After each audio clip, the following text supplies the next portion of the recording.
고안면에 있습니다. 베드로전서 2장 9절 10절 말씀 같이 읽어보겠습니다. 오직 너희는 택하신 족속이요 왕같은 제사장들이요 거룩한 나라요 그의 소유된 백성이니 이는 너희를 어두운 데서 불러내어 그의 기이한 빛에 들어가게 하신 자의 아름다운 덕을 선전하게 하려 하십니다.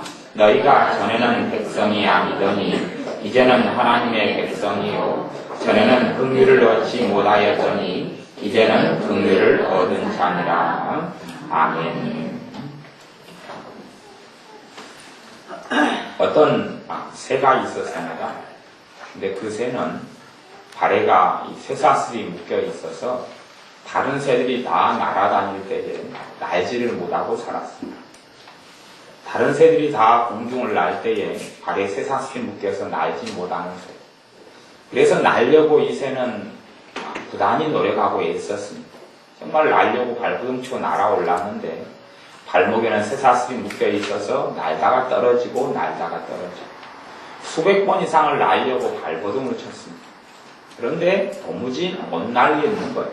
왜냐하면 발목에 쇠사슬이 묶여 있었기 때문에 그렇습니다.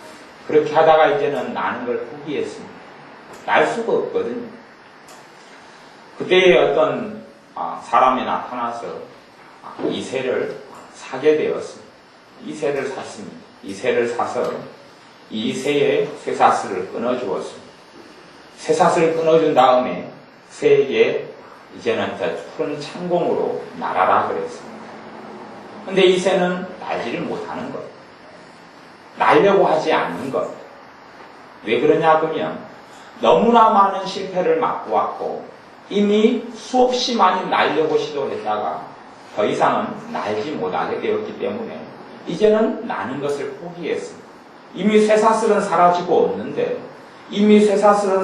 없는데 이제는 자기는 날 수 없다는 것. 날지 못하는 거예요. 어떤 큰 동물도 그렇습니다. 코끼리인가요? 어떤 큰 동물도 있는데 어릴 때부터 아마 동물을 그렇게 키웁니다. 사람이 타고 다니는 이 코끼리나 아니면 짐을 실게 하는 코끼리를 키울 때 어린 새끼일 때부터 큰 말뚝에다가 줄을 묶어 놓습니다. 그러면 이 코끼리가 어릴 때 힘을 씁니다. 이 말뚝을 뽑으려고 힘을 씁니다. 그런데 코끼리가 아직 어리기 때문에 이 새말뚝을 뽑지를 못합니다. 그리고 이제 코끼리가 자랍니다.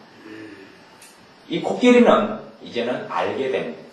자기가 무슨 안간힘을 써도 자기가 묶인 줄, 쇠사슬을 이 쇠말뚝을 뽑지를 못한다는 것을 배웁니다. 그 다음에 이 코끼리는 자라고 장성해서 물건을 나르는 코끼리, 또한 수레를 끄는 코끼리, 사람이 타고 다니는 코끼리가 됩니다. 그런데 이미 코끼리는 너무 커버려가지고 이런 쇠말뚝만이 아니라 집도 무너뜨릴 수가 있습니다. 어마어마한 힘과 능력이 코끼리에게는 있지요. 근데 코끼리는 어릴 때의 추억에 매여 있습니다. 어릴 때 그 갓난 코끼리 때에 발버둥을 쳐서 이 쇠말뚝을 뽑으려고 애썼는데 뽑지 못한 기억이 이미 코끼리에게는 깊이 스며들어와 있습니다. 그 이후에는 그 코끼리는 이제는 더 이상 시도하지 않습니다. 그리고 코끼리를 데려다가 나무에나 작은 나무에나 살짝 줄을 감아놔도 코끼리는 도망가지 않습니다. 코끼리는 믿거든요. 자기는 도무지 그 줄에서 그 말뚝에서 벗어날 수 없다고 믿습니다. 작은 막대기에다 줄을 감아놔도 이제는 코끼리는 도망가지 않습니다. 그것이 하나님의 자녀들에게 있어서 일어나는 많은 실제적인 일인 모양입니다. 그래서 오늘 말씀에는 그렇게 말씀하는 거죠. 주님께서 자기의 제자 베드로를 통하여 베드로전서 2장 9절 10절에 오직 너희는 택하신 족속이요 왕같은 제사장들이요 거룩한 나라요 그의 소유된 백성이다. 왕같은 제사장이라는 거죠. 족보가 있다는 이야기고 아주 혈통이 귀하다는 거. 사실은 혈통이 아니라 믿음의 혈통인데 우리의 자신이 정말 귀한 존재가 되었다는 것. 정말 하나님 앞에서 가치 있는 존재가 되었다는 것. 궁집회를 해보면 그런 경우가 있습니다. 궁집회를 해보면 사람이 예를 들어 100명이 모여 있으면 100명 가운데 은혜를 받는 사람이 있고 은혜를 못 받는 사람이 있어요. 100명 중에서 기도의 응답을 부흥집회를 통하여 받는 사람도 있고 못 받는 사람도 있고 100명 중에서 정말 주님의 말할 수 없는 기쁨을 얻는 사람도 있고 못 얻는 사람도 있었습니다. 근데 우리가 보기에는 100명을 줄을 세워서 성적을 매깁니다. 100명을 줄을 세워서 1등 그러면은 생활도 정말 흠도 없고 정결하고 죄도 없고 1등 줄 매기 번호 1등이죠. 2등 그 사람보다 조금 덜하지만 그래도 한 92점은 되는 사람. 앞에 1등은 한 99점이었고 2등은 92점. 그래서 문제도 없고 정말 기도 생활도 잘하고 그리고 감사도 많이 하고 이렇게 살아가는 사람. 3등, 4등에서 100번째 사람 꼴등까지 매겼습니다. 꼴등만 2점밖에 안 됩니다. 찍어도 한 20점은 나올 텐데 뭐 찍지도 못했는가 2점. 점수가 전혀 안 나와요. 하나님 앞에서 하등에 뭐 어떤 삶을 살지도 못하는 사람. 그리고 우리가 생각합니다. 그 가운데 10명이 하나님께 100명 가운데 부흥집회를 통하여 10명이 은혜를 받았다고 칩니다. 10명이 은혜를 받았으면 우리의 생각에는 그렇습니다. 100명을 줄을 세워서 1등부터 10등까지가 하나님의 은혜를 받을 줄로 생각합니다. 근데 결과는 전혀 그렇지가 않습니다. 결과는 1등부터 10등까지가 아닙니다. 그건 알 수가 없어요. 어떨 때는 3등짜리가 10명이다 그러면 10명이 은혜를 받았다고 결과를 친다면 3등이 은혜를 받고 15등이 은혜를 받고 43등이 은혜를 받고 77등이 은혜를 받고 99등이 은혜를 받고 100등이 은혜를 받고 그래서 이 10명이 은혜를 받았어요. 야 이걸 생각한 다음에 이제 공리를 해봅니다. 도대체 은혜를 왜 이런 사람들이 받았느냐 이게 공통점이 뭐냐 연구합니다. 연구를 해요. 도대체 1등부터 10등까지 행동거리도 좋고 신앙생활도 잘하고 기도도 최고 많이 하고 전도도 최고 많이 하고 뭐 성경도 최고 많이 알고 그런 사람이 은혜를 받아야 되는데 이게 중구난방이냐? 이게 대관절 확률적으로 수열적으로 따지면 무슨 공식이 여기에 있느냐? 그리고 공리를 합니다. 근데 답이 안 나오는 거죠. 많은 사람들을 우리는 그렇게 믿고 살아갑니다. 우리의 신분이 우리에게 변화가 어떻게 일어나는지는 전혀 생각하지 못하고 패배의식 가운데 젖어가지고 살아갑니다. 내가 예수님을 믿기 전에 내가 패배하는 삶을 살았죠. 계속 넘어지는 삶을 살았습니다. 쇠사슬에 묶여서 내가 어떻게 해보려 그래도 어떻게 할 수 없는 삶을 살았습니다. 그렇게 메인 코끼리처럼 그렇게 날지 못하는 쇠사슬에 메인 새처럼 끊임없이 날려고 날개짓을 해도 날지 못하고 살았습니다. 그러다가 새로운 주인이 오셔서 우리 주님께서 우리의 쇠사슬, 우리의 멍에를 끊어주셨습니다. 이제는 날 수 있다는 거죠. 근데 우리는 철저하게 길들여져서 믿습니다. 나는 날지 못한다. 나는 절대 날 수 없다. 이제 장성한 코끼리가 되어져서 새말뚝을 뽑을 능력이 있는데 아무 나무나 무너뜨리고 집에 기둥에 묶어놔도 기둥까지도 무너뜨릴 능력이 있는데 이제는 그런 능력이 없다. 나는 도무지 어떻게 할 수 없다. 이런 패배의식에 젖어서 신앙생활하고 주님을 믿어서 믿는 자의 삶이나 믿지 않는 자의 삶이나 동일하게 되어져 버리고 맙니다.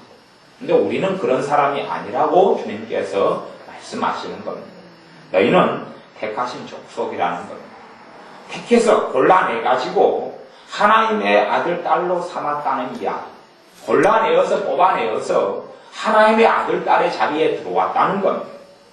천덕꾸러기 같은 삶을 살다가 고아로 살다가 부모도 없이 살다가 보살핌도 받지 못하고 살다가 하나님의 아들, 딸의 자리에 들어왔다는 겁니다. 정말로 큰 차이, 말로 다 할 수 없는 가장 큰 차이가 우리의 삶 속에 일어났는데 우리는 그것을 인식하지 못하고 깨닫지 못합니다. 단지 똑같은 천덕꾸러기로 살아갈 뿐이고 똑같은 패배자로 살아갈 뿐이고 똑같은 절망을 안고 살아갑니다. 천덕꾸러기 아이가 5살짜리가 거지로 살다가 사랑해주는 아버지를 만났습니다. 당연히 양부모죠. 양아버지, 양엄마를 만났습니다. 5살짜리는 다 인생이 다 똑같습니다. 5살짜리 거지가 되어서 고아가 되어서 세상을 떠도는 아이들은 다 똑같습니다. 행동이 좋을 리가 없죠. 깨끗할 리가 없죠. 그리고 거짓말을 안 할 리가 없죠. 먹고 살기 위해서 도둑질도 5살 때부터 배워가지고 합니다. 입도 겁니다. 입도 걸어서 욕도 일찍 배웠습니다. 그런 아이를 양부모가 만나서 사랑해주고 호적에 자기 아들로 옮겼습니다. 그런데 이 아이는 이 집에서 끊임없이 자기는 와로 살아갑니다. 자기는 천덕꾸러기로 그 집에서 계속 살아가는 거예요.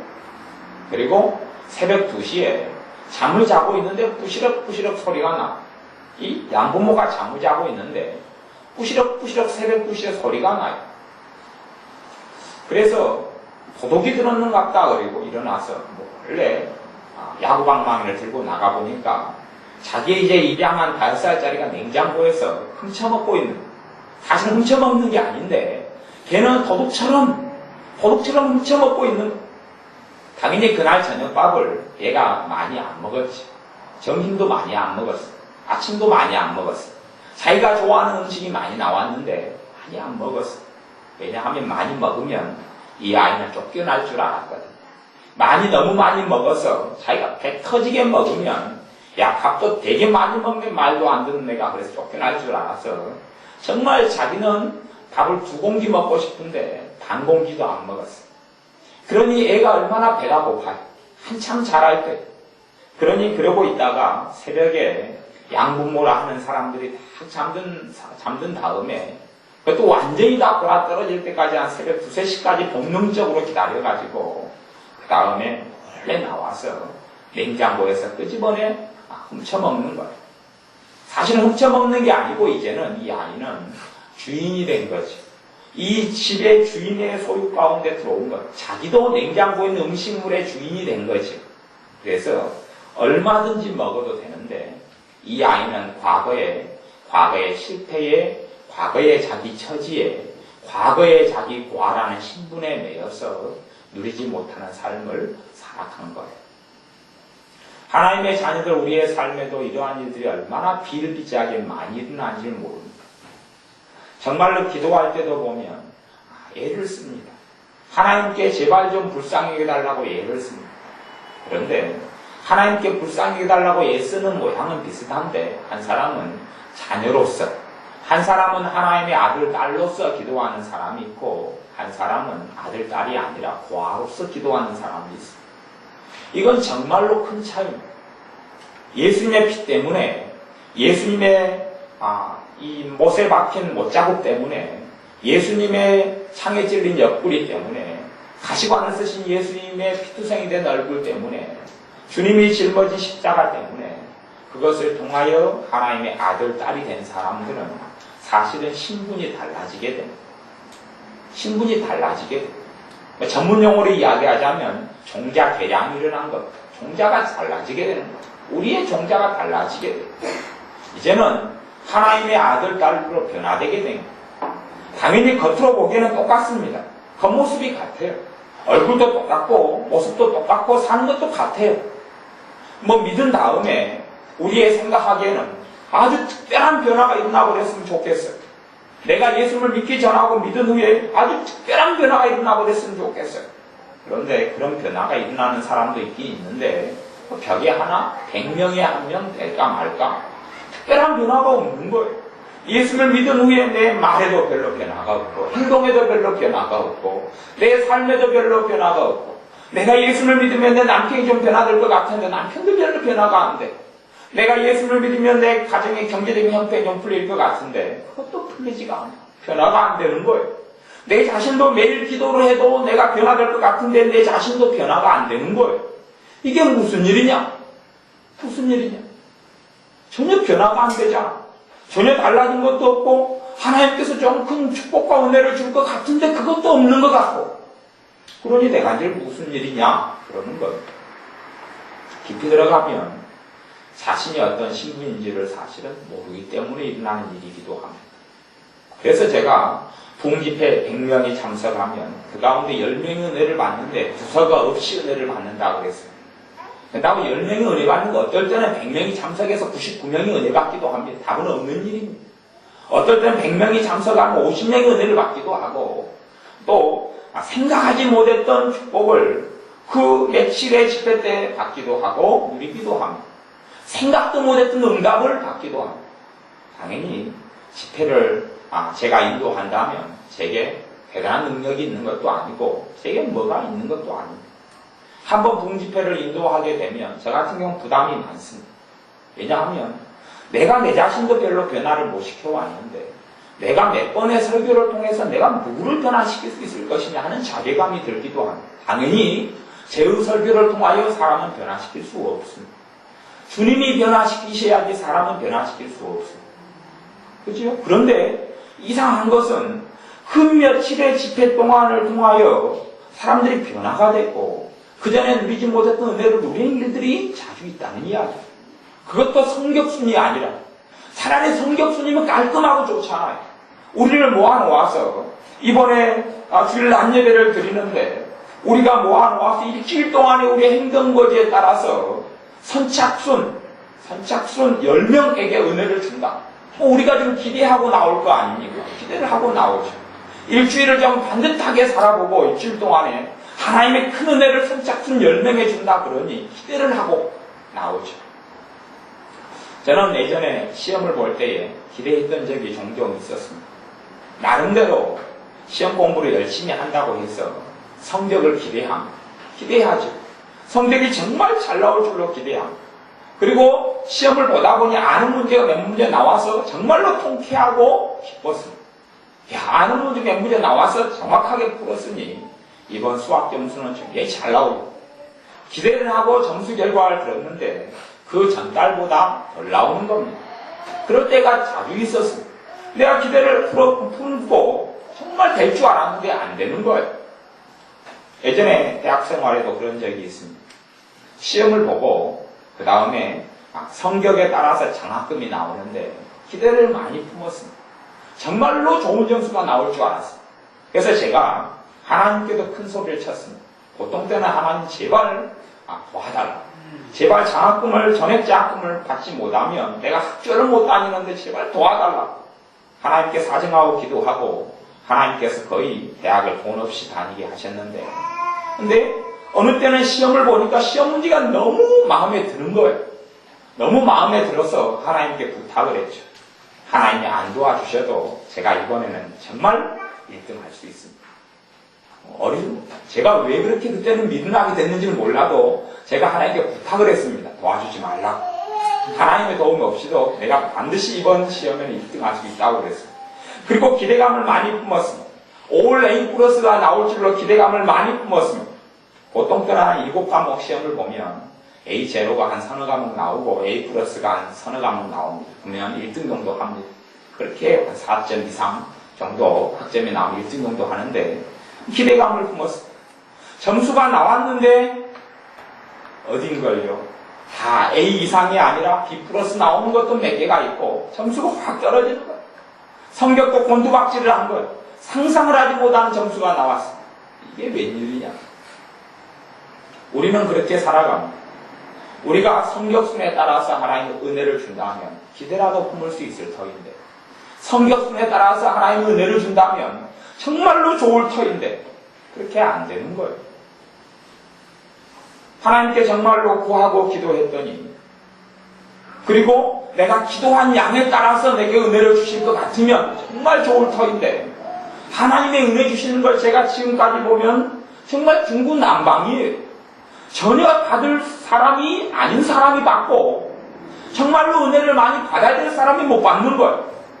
또 희한하게도 정말 열심을 품고 발버둥을 치는 사람이 그 사람이 누려야 될 은혜의 광도 못 누리고 있는 것을 많이 봅니다.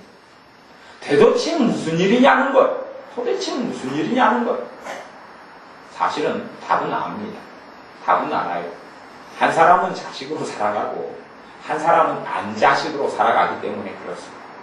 여러 가지 이유 중에서 가장 중요한 이유 중에 하나입니다. 자신이 어떤 신분인지 주제 파악을 못하고 있는 것. 자신의 행동거지로 살려는 것. 자신의 기도 양으로 하나님과 승부를 보려는 것. 자기가 얼마나 일주일 동안, 한 달 동안, 1년 동안 깨끗하고 정결하게 살았느냐를 가지고 하나님하고 결판을 내려는 거예요. 그런데 오늘 찬송가 509장에 불렀던 대로 주님께서는 주님의 손의 못자국을 만지라고 말씀하시는 거예요. 주님의 손의 못자국을 만지라는 것. 그러면 은혜를 받는다는 겁니다. 주님의 손의 못자국을 만지라는 것. 그러면 쉼을 얻는다는 것. 주님의 손의 못자국을 만지라는 겁니다. 그러면 기도에 응답해 주시겠다는 이야기. 무슨 말인지 이해가 되시는지 모르겠습니다. 내 행위와 내가 어떻게 하는 것으로 여러분의 짐을 주님께서 짊어져 주시는 것이 아니고 우리에게는 아무것도 볼 것이 없어도 우리의 신분의 변화가 예수님 때문에 일어났다는 것. 여러분의 신분은 예수님 때문에 변화가 일어났습니다. 여러분은 달라졌습니다. 여러분 보기에는 아직도 날지 못하는 새가 되어져서 아직도 쇠사슬이 있다고 생각하는데 그래서 쇠사슬에 묶여있는 것만큼 옛날에는 쇠사슬이 내 발에가 1m가 묶여 있었어요. 그러니 날지 못하는 새가 되어져서 쇠사슬이 묶인 길이만큼 1m만큼 날아갔다가 떨어지고 날아갔다가 떨어졌어요. 그래서 여러분은 1m 안에서 나는 새가 됐어요. 1m 안에서만 날아요. 조금 날다가 떨어졌다가 묶인 개가 되어져서 개줄 길이만큼밖에 못 돌아다니는 개처럼 그렇게 자기가 자기 행동 반경을 정해버렸어요. 내 능력으로 할 수 있는 것은 쇠사슬 묶인 새처럼 1m밖에는 움직이지 못해. 그러니 이제는 쇠사슬이 끊겨 있어도 하나님께 기도도 1m 안에서 기도합니다. 1m 안에서 행동해. 이미 신분이 바뀌었고 왕같은 제사장이 됐고 택하신 족속이 됐고 하나님의 소유된 백성이 됐고 하나님의 백성이 되어졌어요. 사실은 실제로 깊이 들어가서 이야기하자면 믿기 전하고 믿은 후하고 별 차이가 없는 거예요. 내 자신이 믿은 후하고 믿기 전하고 큰 차이가 없어요. 큰 차이가 없는데 그런데도 하나님의 큰 은혜가 하나님의 자녀들에게는 옵니다. 큰 차이가 없는데 그 차이는 사실은 나 때문에 있는 게 아니에요. 나에게는 큰 차이가 별로 없어요. 내가 살아온 그 사람, 10년 전의 사람이나 5년 전의 사람이나 또 5년 후의 사람이나 실제로 보면 많은 차이가 없을지 몰라요. 그런데 하나님 보시기에는 큰 차이가 있다는 이야기입니다. 주님이 보시기에는 큰 차이가 있다는 이야기입니다. 주님 때문에 여러분이 은혜를 받을 수 있다는 이야기입니다. 주님 때문에 우리는 은혜를 누리고 삽니다. 주님 때문에 여러분은 은혜를 누리고 삽니다. 여러분이 짐을 어마어마하게 짊어지고 하나님께 그렇게 기도할 수 있습니다. 하나님, 내 짐을 감당할 수 있게 해주세요. 기도합니다. 내 짐을 넉넉히 감당하고 짊어지고 가질 수 있도록 해주세요. 기도합니다만은 주님께서는 여러분의 짐을 여러분이 넉넉히 감당하도록 안 하십니다. 넉넉히 감당하도록 안 하시고 오히려 더 무거운 짐을 안겨주셔서 여러분을 주저앉혀 버리십니다. 여러분이 해야 될 것은 무거운 짐을 짊어가면서 허덕허덕이면서 결승경이 저 눈앞에 보이는 것처럼 생각해서 내가 제발 10m만 더 걸어갈 수 있도록 힘을 주세요. 그러는 게 아니라 예수님의 못자국을 만지고 예수님의 손에 못자국을 만지고 짐을 벗는 겁니다. 짐을 벗는 거예요. 짐을 에스컬레이터에 얹어놓으면 저 위까지 운반이 줍니다. 에스컬레이터가 자동 기계로 이렇게 있는 계단 같은 거잖아요. 또 서울 같은 데 되면 에스컬레이터가 계단이 아니라 일직선으로 이렇게 되어 있는 데가 많이 있어요. 그런 데가 많이 있으면 가만히 서 있으면 쫙 앞으로 나갑니다. 그런 것처럼 에스컬레이터 위에 이렇게 올라가면 내가 힘을 쓸 필요가 없는 거예요. 근데 거기에서 발버둥을 치는 사람이 있고 거기에서 무거운 짐을 짊어지고 감당해 보려는 사람이 있어요. 자가용을 탔는데 머리에 보따리를 이고 있는 할머니가 있을 수 있어요. 머리에 보따리를 이고 있는 다음에 자가용에 앉아서 보따리를 못 내려놓는 거예요. 그러면서 왜 목이 이렇게 아프냐, 왜 이리 머리가 무겁냐는 거예요. 근데 여러분은 하나님의 자녀가 되었기 때문에 하나님의 아들, 딸이 됐기 때문에 거기에서 주님의 십자가, 주님의 못자국을 만지면서 살아가야 합니다. 주님의 사랑을 입고 주님의 못자국을 만질 때마다 여러분의 마음의 짐들이 벗겨져 갑니다. 당연히 주님의 못자국, 주님의 손을 만지는 것, 또한 주님께서 나를 만져주시는 것은 여러분의 믿음으로 하는 겁니다. 눈에 안 보이죠. 제 눈에도 주님의 못자국 난 손은 안 보입니다. 하지만 제가 믿음으로 주님의 못자국을 만지면, 제가 믿음으로 만진다는 것을 저는 알게 되고 여러분도 아시게 됩니다. 여러분이 믿음으로 주님의 못자국을 만지면 여러분에게는 힘이 생깁니다. 여러분이 믿음으로 주님의 못자국을 만지면, 여러분이 믿음으로 못자국 난 손을 만지면 여러분 마음에 평안이 오기 시작합니다. 여러분이 믿음, 그건 압니다. 물론 눈에 안 보인다. 제 눈에도 안 보이고 여러분 눈에도 안 보입니다. 안 보이는데 믿음으로 만진다는 것이 뭔지 여러분이 체험하시고 아마 아실 겁니다. 믿음으로 만지면, 찬양을 부를 때도 믿음으로 주님의 그 손 못자국 만져라 했을 때 만진 사람이 있었을 겁니다. 찬양을 여러분이 부르실 때 만진 사람은 그전에는 살기 싫었는데 찬양을 부르면서 살만하다 그랬을 거예요. 왜냐하면 믿음으로 그 손 못자국을 만졌기 때문에 그렇습니다. 여러분의 등수를 매기면 여러분이 모인 사람들 가운데 몇 등짜리 이런지는 모르겠습니다. 하지만 사실은 주님은 그 등수보다 더 중요합니다. 등수는 어떤 면에서 하나님의 은혜를 누리는 것과 등수하고는 별로 상관이 없다는 것. 등수는 나중에 하나님의 상급을 받을 때 필요하죠. 근데 하나님의 은혜를 누리는데 등수가 아니라 하나님의 은혜를 누린 데는 주님의 못자국 난 손이 필요한 거예요. 하나님의 은혜를 누리는 데는 주님의 피가 필요한 거예요. 하나님의 은혜를 누리는 데는 주님의 십자가가 필요한 겁니다. 그러니 여러분이 하나님의 은혜를 누릴 신분이 되었음을 아셔야 합니다. 천덕꾸러기처럼 고아처럼 쫓겨난 사람처럼 집 없는 사람처럼 돌아다니지 마시고 주님의 품 안에서 쉼을 얻을 자격이 있음을 믿으십시오. 하나님의 은혜를 받을 자격이 있으심을 믿으십시오. 하나님의 기쁨을 누릴 자격이 있음을 믿으십시오. 하나님의 즐거움을 얻을 자격이 있음을 믿으십시오. 하나님의 은혜를 여러분의 신분으로 인하여 받아들이셔야 합니다. 제가 집회를 100명 하면 그 가운데 예를 들어 10명이 은혜를 받는다 그러면 두서가 없이 은혜를 3등, 7등, 15등, 또 55등, 74등, 99등 다 그렇게 은혜를 받았는데 아무 두서가 없이 순서가 없이 은혜를 받았는데 은혜를 받은 사람들의 이유는 그렇습니다. 그들이 하나님의 은혜 받을 자격을 자기로서는 없다는 걸 첫째 알았고 자기로서는 은혜 받을 자격이 없어서 자기의 그 등수와 성격과 점수에 연연하지 않은 것 그걸 첫째는 알았고 두 번째는 주님 때문에 예수님 때문에 내 주님 때문에 내가 꼴등짜리여도 은혜 받을 수 있다는 것을 안 겁니다. 내가 99등짜리여도 100명 가운데 내가 99등이고 내가 100등짜리여도 주님의 사랑을 받을 수 있다는 것을 깨달은 겁니다. 내가 100등짜리여도 주님께서 나를 쫓아내지 않는다는 것을 깨닫고 배운 겁니다.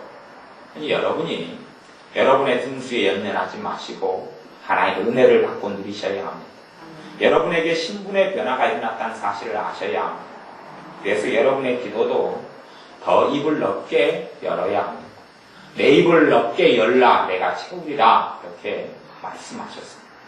그러니 내가 패배감에 젖어버려서 과거에 주저앉아 있지 말고 과거에 내가 묶였던 울타리 속에 있지 말고 꿈을 꾸셔야 합니다. 여러분에게 주님이 주신 상상력으로 상상을 해야 합니다. 은사 가운데 꿈과 환상의 은사가 있고 은혜가 있지만 그것 말고 주님이 여러분에게 주신 환상을 보아야 합니다. 환상으로 하나님이 보여주신 거 말고 그건 은사의 종류고 은혜의 종류고 여러분이 환상을 보아야 한다는 이야기. 은사로서가 말고 여러분이 믿음 안에서 주님 때문에 환상을 보아야 합니다. 여러분이 주님 안에서 꿈을 꾸어야 합니다. 하나님이 주시는 꿈 말고 여러분이 주님 때문에 꿈을 꾸어야 합니다. 그럴 때에 여러분이 과거에 매했던 쇠사슬의 방향 이미 끊어졌는데 새는 똑같은 새입니다. 똑같은 새. 쇠사슬에 매인 새, 새 날지 못하는 새 1m 날다가 떨어지고 수백 번 수천 번 날다가 떨어지고 포기했던 그 새 쇠사슬이 끊겼어도 새가 똑같은 새입니다. 하지만 이제는 쇠사슬이 풀어져서 끊겨져서 날 수가 있습니다. 그러니 여러분이 주님 때문에 날 수 있음을 아셔야 합니다. 여러분은 날지 못하는 새가 아니라 이제는 날게 된 새입니다. 주님 때문에 여러분은 날게 된 새이어서 베드로전서 2장 10절 말씀을 보면 너희가 전에는 백성이 아니더니 이제는 하나님의 백성이요 전에는 긍휼을 얻지 못하였더니 이제는 긍휼을 얻은 자니라. 긍휼을 얻은 자, 긍휼은 자비를 이야기합니다. 자비. 받을 자격이 없는데 받을 뭔가 일을 안 했는데 받는 것이 자비고 또 은혜요. 자비와 은혜는 비슷한 개념들이에요. 다르게 많이 쓰지만 큰 차이가 없어요. 자비와 긍휼은 같은 말이에요. 자비를 받아요. 긍휼을 받아요. 긍휼을 받은 자 아니라 사실은 받은 자라는 이야기는 과거에 받았고 현재도 받고 미래도 받는다는 이야기입니다. 긍휼 속에 들어왔다는 이야기입니다. 하나님의 긍휼 속에 여러분 들어와 있습니다. 하나님의 긍휼 속에 전에는 긍휼 밖에 있는 사람이에요. 그래서 긍휼을 하나 얻으려고 애를 쓰는 겁니다. 애를 써요. 근데 긍휼이 이제는 긍휼 안에 들어온 사람이에요. 예전엔 물이 없어서 물을 한 컵 얻어 마시려고 애를 썼어요. 그런데 이제는 주님께서 집에 생수가 솟는 샘물을 마련해 주셔서 얻어먹으러 다닐 필요가 없는 거예요. 내가 믿음으로 취하고 마시는데 이미 신분이 바뀌었기 때문에 그렇습니다. 그런데 자기 집안에 우물이 파져 있는데 생수가 솟아나는 샘물이 있는데 내비두고 또 물을 얻어먹으러 다닙니다. 그러한 사람이 되면 안 된다는 이야기입니다. 기도도 그래서 자식으로 할 수 있는 기도가 있고 종으로 하는 기도가 있습니다. 자식으로 하는 기도가 있고 고아로 하는 기도가 있습니다. 얻어먹는 사람이 하는 기도가 있고 그래서 한 푼 주십시오. 한 푼 주십시오. 제발 한 푼 도와주십시오. 하는 기도가 있고 자식으로서 아버지 주셔요. 아버지 존말할 때 주셔요. 그렇게 아버지께 자기의 아버지임을 알고 주님의 사랑을 내가 믿고 압니다. 내가 주님 때문에 하나님의 아들이 되고 딸이 됨을 내가 압니다. 그러니 이제는 내가 누리고 살아야 되겠습니다. 나는 나를 볼 땐 전혀 누릴 자격도 없고 가치도 없는데 주님의 피 때문에 주님의 사랑 때문에 주님께서 내게 주신 신분 때문에 하나님의 자녀라는 신분 때문에 하나님의 자녀가 되는 권세를 주셨으니 예수를 영접하는 사람마다 그러니 하나님의 자녀 이제는 권세를 누리고 살아가야 되겠습니다. 권세 중에 하나가 뭡니까? 기도하고 기도 응답 받는다는 것이 권세입니다. 내게는 아무런 자격과 가치가 없는데 내 죄를 끌어안고 갔더니 주님이 죄를 씻어주는 겁니다. 내게 무거운 짐이 있는데 주님께 나아갔더니 권세가 뭡니까? 짐을 내려주시는 겁니다. 그리고 에스컬레이터로 엘리베이터로 짐을 날라주는 겁니다. 그것이 권세입니다. 우리가 짊어지고 살아가야 할 짐은 그렇게 버겁지 않습니다. 여러분이 과거에는 여러분의 힘으로 다 짊어지고 살아갔는데 여러분이 넉넉하게 짊어질 것만 남겨놓고 나머지는 다 내려놓아야 넉넉하게 짊어질 것, 그건 뭐냐? 그건 사명에 관한 짐이 있어요. 그것은 여러분을 고통스럽게 하고 지겹게 하고 힘들게 하는 짐이 아니라 행복을 위한 짐이에요. 그것은 놔두고 결혼한 이유가 가지각색이겠습니다만 결혼에 행복하려고 합니다. 행복하려고 해요. 일단은 현재 어떻게 결혼생활 하고 있느냐를 다 제껴놓고 행복하려고 했던 신혼부부에 그리고 행복한 신혼부부에 행복한 신혼부부라고 생각하고 행복한 신혼부부에게 결혼으로 상대방과 언약이 돼 있고 또한 호적에가 서로 부부로 혼인신고가 돼 있고 그런 상대방이 내가 남편이 있다, 내가 아내가 있다는 게 짐이겠습니까? 아니면 고통이겠습니까? 아니면 행복이겠습니까? 행복이에요. 우리는 착각하고 우리는 잘 모를 때가 그렇게 많다는 거예요. 잘못 생각하고 있는 거예요. 우리가 기도한다는 것은 행복이고 하나님의 자녀로서 내가 누리는 행복이 있어요. 우리에게 짐이 다 버거운 짐은 예수님 앞에서 다 내려놔버리고 그리고 내게 행복이 되는 짐이 있어요. 사명이 되는 짐. 그런 것만 남겨놓고 그것은 내 삶을 윤택하게 해요. 내 삶을 복되게 합니다. 근데 우리는 이것저것 아무 상관없이 길 가다가 남이 쓰레기를 버려놓으면 다 짊어져요. 쓰레기 중에서도 물론 좋은 것도 있습니다. 그래서 제가 몇 년 전에 길 가다가 시계를 하나 주워가지고 시계를 우리 교회에서 썼어요.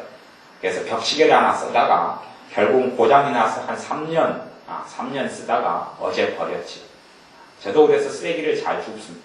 3층에 가면 교회 액자가 있는데 액자를 박아놔서 그것도 쓰레기장에서 제가 주워온 거예요. 저는 잘 줍는 사람이에요. 그것은 뭐 좋잖아요. 괜찮은 건 뭐 버립니까? 그래서 제가 많이 줍습니다. 물론 이 3층에 가면은 자개 장롱이 있는데 그것도 물론 주워왔어요. 그것은 우리 이봉규 여사님이 그걸 발견한 다음에 그걸 주워오라 그래서 새벽 1시, 2시에 출동해가지고 짊어지고 왔어요. 그리고 지금까지 잘 쓰고 있죠. 그런 건 좋아요. 근데 왜 쓰레기를 가지고 버려야 될 쓰레기, 음식물 쓰레기 썩어가는 걸 짊어지느냐 하는 건 그건 잘못된 거예요. 근데 왜 썩어가는 짐을 짊어지고 버릴 쓰레기를 쓰레기차 아저씨가 가져가서 가져간다는데 아저씨 못 가져가요. 네, 이 짐을 짊어져야겠습니다. 그런 짐은 주님 앞에 내려놓으시란 이야기. 왜냐하면 여러분은 하나님의 아들, 딸이기 때문에 누리시는 걸 배우셔야 합니다. 이제는 버겁게 살아온 짐을 짊어지고 가는 것은 나중에 배우시고 하나님의 어린 자녀로, 어린 아들로, 어린 딸로. 그래서 주님께서 그렇게 말씀합니다.